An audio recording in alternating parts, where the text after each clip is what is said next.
Hello，大家好，歡迎大家收睇 Empas 嘅優仔工房。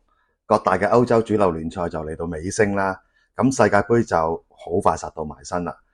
咁啊，未正式即係好深入去研究世界盃嘅參賽球隊啦。今屆就一個新嘅賽制，歷嚟最多嘅球隊，最多嘅場數。今日先同大家輕鬆傾一傾咧，我自己心目中初步咧就比較留意同埋覺得係熱門嘅奪標球隊咧，就係法國國家隊。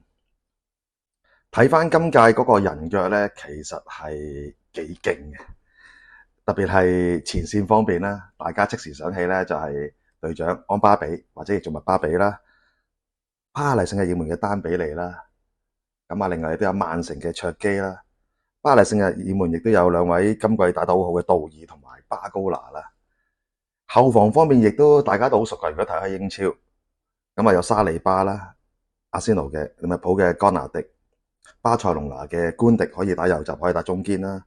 咁啊有甸尼啦，咁啊另外有水晶宮嘅麥桑斯拿卡啦，以及車路士嘅古斯道，所以好多選擇。係中場方面咧，相比起三線咧，中場係好似冇咁豪華，有經驗豐富嘅干提啦，即係簡迪啦，即係大家都踢開波都知㗎。咁啊另外當打嘅有祖亞曼尼、AC米蘭嘅哈比亞。咁啊，另外有羅馬啦，羅馬方面有文奴干尼啦，咁啊以及巴黎聖日耳門嘅薩伊安美爾，咁感覺上就係中場就都 OK，但係就冇前場同埋後場咁多選擇。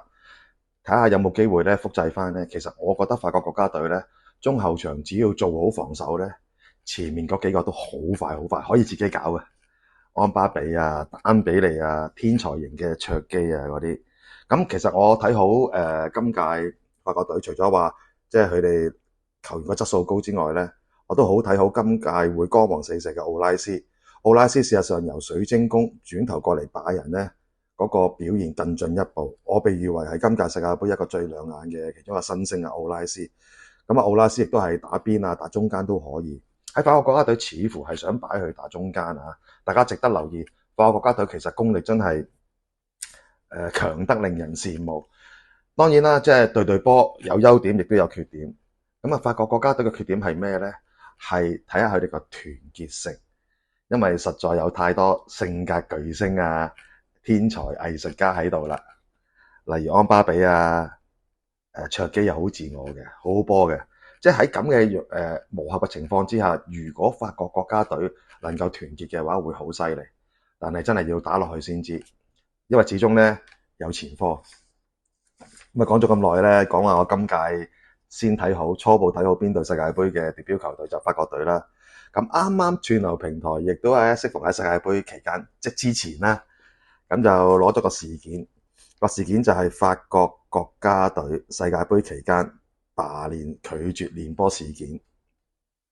件事係發生喺2010年嘅，當時係南非世界盃啦。法國國家隊嘅教練就係杜明基斯威文。咁啊當時同一眾嘅主力咧唔啱。咁之前其實就法國國家隊已經就犀利㗎啦，98年斯丹啦，係咪？即係贏世界盃啦，法國贏咗巴西。咁啊2010年嗰屆就2006年嗰屆啦。咁啊就係斯丹頭槌嗰度最後就輸咗啦。咁個情況就係都反映到咧，法國國家隊始終嗰個團結性係最大嘅問題啊！咁好有趣嘅嗰個事件，我而家未，我稍後有時間咧會再做一集咧，同大家慢慢傾翻當年嗰個事件。但係就真係幾特別嘅，睇翻當時一啲嘅細節啦。當年嘅法國國家隊嘅教練杜明基斯咧係星座小王子嚟嘅，真係佢自己講嘅。邊啲星座啱踢，邊啲星座球員啲星座未必夾嘅話，佢未必選添㗎嚇。呢個係幾特別嘅情況，都引起幾大嘅爭議嘅。呢個幾有趣咁嘅容後，同大家我慢慢睇完之後，同大家有一啲嘅即係睇法啦，同大家傾傾啦。呢個串流平台啦，法國國家隊當年嘅拒絕操練事件啦，嗰陣時喺世界盃期間踢緊嘅，都幾大鑊㗎嗰件事。好，咁啊同大家傾住咁多先。咁啊，嚟緊都慢慢開始，大家融入翻，即係投入啦。嚟緊世界盃嘅熱潮會殺到埋身啊！